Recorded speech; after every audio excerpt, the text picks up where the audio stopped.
Good morning students. आज हम कक्षा 9 से विषय हिंदी और विषय हमारा हिंदी की पाठ्य पुस्तक सीरीज से है पाठ नंबर 6 प्रेमचंद के फटे जूते।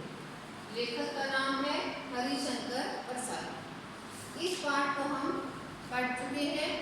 आज हम करेंगे इसके प्रश्न। प्रश्न नंबर 1, हरिशंकर प्रसाई ने प्रेमचंद का जो सब चित्र हमारे सामने प्रस्तुत किया है उससे प्रेमचंद के व्यक्तित्व की कौन सी विशेषताएं उभर कर आती हैं। प्रेमचंद के व्यक्तित्व की विशेषताएं लिखनी है यहाँ पर। उत्तर, इस पाठ के आधार पर हम कह सकते हैं कि प्रेमचंद एक सीधे साधे व्यक्ति थे। वे सिर पर मोटे कपड़े की टोपी और पैरों में कैनवस का साधारण जूता पहनते थे। आपने आजकल भी देखा होगा जो कैनवस के जूते बिल्कुल साधारण से जूते होते हैं। अपनी वेशभूषा पर विशेष ध्यान नहीं देते, यानी जो पहनावा था बिल्कुल साधारण था उनका। उनके फटे जूते से उनकी उंगली का जो बाहर निकली होने पर भी उन्हें संकोच या लज्जा नहीं आती। उनके चेहरे पर सदा बेपरवाही तथा विश्वास का भय भाव था जो वो रहता था। वे जीवन संघर्षों से नहीं घबराते थे, वे निरंतर कार्य करते रहते थे। यानी इसमें लेखक ने बताया कि जो प्रेमचंद जी हैं उनका व्यक्तित्व था वो बड़े सीधे साधे व्यक्ति थे। वे सिर पर मोटे कपड़े की टोपी पहनते थे, पैरों में कैनवस के जो कपड़े के जूते होते हैं नॉर्मल से तो वो पहनते थे। अपने विशेष यानी जो वेशभूषा थी उनका पहनावा था उसको कोई विशेष ध्यान नहीं देते थे। हाँ, बस जैसा वो मिल गया वो वैसा ही पहन लेते थे। और उनके जो फटे हुए जूते में से उनकी जो उंगली निकली हुई थी उसके बारे में उनको कोई संकोच नहीं था, यानी कोई शर्म नहीं थी उनको कि भी लोग क्या कहेंगे। आजकल क्या होता है कि लोग फटे पुराने पहनने में शर्म महसूस करते हैं, लेकिन प्रेमचंद कोई भी शर्म नहीं आती। उनके चेहरे पर सदा बेपरवाही तथा विश्वास बना रहता, यानी उनको लोग क्या सोचते हैं, दुनिया वाले क्या कहेंगे, उनकी किसी की को परवाह नहीं थी। उनको स्वयं पर अपने आप पर विश्वास था। जीवन में जो भी संघर्ष आते थे उससे घबराते नहीं थे, निरंतर अपने काम को करते रहते।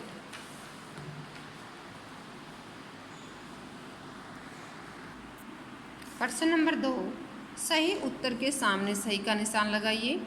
बाएं पांव का जूता ठीक है मगर दाहिने जूते में बड़ा छेद हो गया है जिसमें से अंगुली बाहर निकल आई है। लोग तो इत्र चुपड़कर फोटो खिंचवाते हैं जिसे फोटो में खुशबू आ जाए।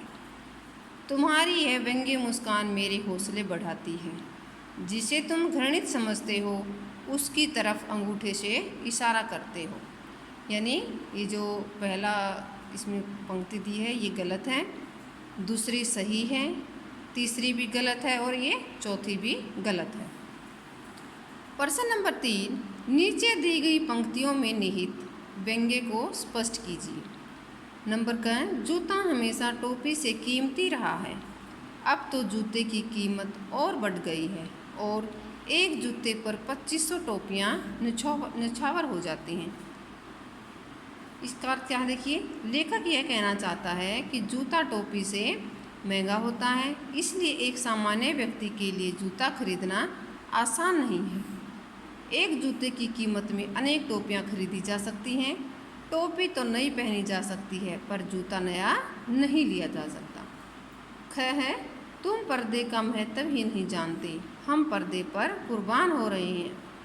इसका अर्थ है कि लेखक कहता है कि आज के युग में सभी अपनी कमियों, कमजोरियों तथा बुराइयों को छिपा कर रखते हैं, इसलिए सभी पर्दे के महत्व को स्वीकार करते हैं। परंतु प्रेमचंद अपनी किसी प्रकार के दिखावे में विश्वास नहीं रखते थे, इसलिए पर्दे का महत्व समझते नहीं थे।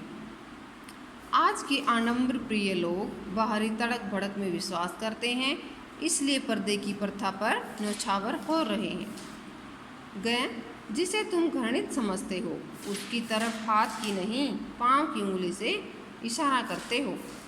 इसका अर्थ है कि प्रेमचंद की कथनी और करने में कोई अंतर नहीं था। वे जिसे पसंद नहीं करते थे उसकी खुलकर आलोचना करते थे। इसलिए लेखक ने लिखा है कि जिसे प्रेमचंद घृणा करते थे उसकी ओर हाथ की नहीं पैर की उंगली से संकेत करते थे। प्रश्न नंबर 4, पाठ में एक जगह पर लेखक सोचता है कि फ़ोटो खिंचवाने की अगर यह पोशाक है तो पहनने की कैसी होगी, लेकिन अगले ही पल वह विचार बदलता है कि नहीं, इस आदमी की अलग अलग पोशाकें नहीं होंगी। आपके अनुसार इस संदर्भ में प्रेमचंद के बारे में लेखक के विचार बदलने की क्या वजह हो सकती है?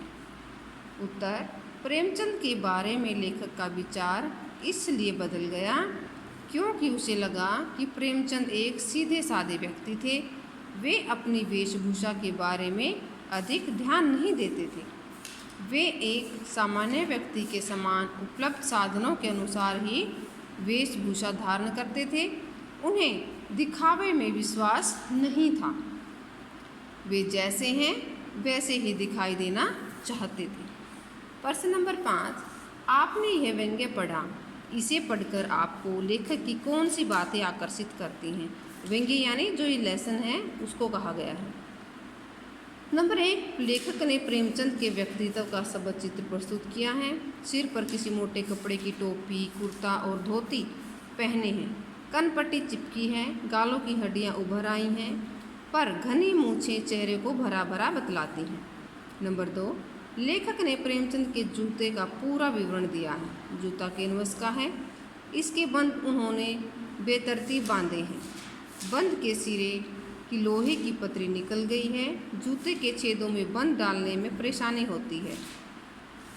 दाहिने पांव का जूता ठीक है, परंतु बाएं जूते के आगे बड़ा सा छेद है जिसमें से उंगली बाहर निकल आई है। लेखक ने प्रचलित अंग्रेजी शब्दों का सहज रूप से प्रयोग किया है, जैसे ready please, click, thank you, tragedy, photo. Godan, पूस की रात, कुंभनदास आदि के उदाहरण हैं। प्रश्न नंबर 6, पाठ में टीले शब्द का प्रयोग किन किन संदर्भों को इंगित करने के लिए किया गया होगा? उत्तर, पाठ में टीले शब्द का प्रयोग जीवन में आने वाले संघर्षों, मुसीबतों, कठिनाइयों, समस्याओं, परेशानियों आदि के लिए किया गया है। तो ये थे हमारे प्रश्न नंबर 1 से 6। आपको अपनी फेर कॉपी पर लिखने हैं और याद करने हैं।